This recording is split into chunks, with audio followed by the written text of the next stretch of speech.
When we fast from before sunrise to sunset for an entire month.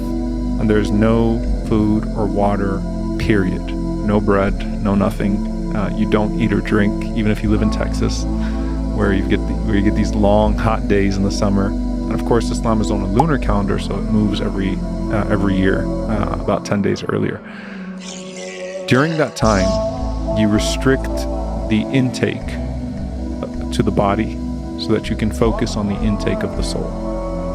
So instead of being focused on consumption, constant consumption, you are consuming words of remembrance, words of prayer.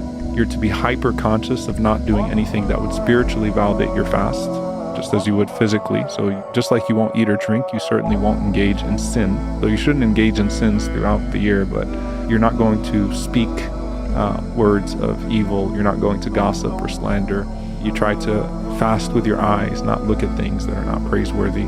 So you try to engage in a wholesome act of disciplining yourself with a consciousness of God, but then channel that into engaging the soul instead, exercising the soul instead.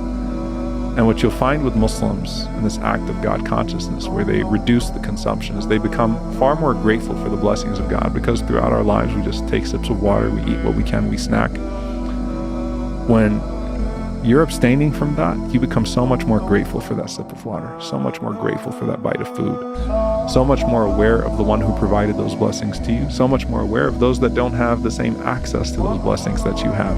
So you also develop a sense of empathy for the poor that don't have access to those blessings on a regular basis, that can't help but fast. And on top of that, again, spiritually, you are engaged in extra reading. At that time, people are listening to more lectures.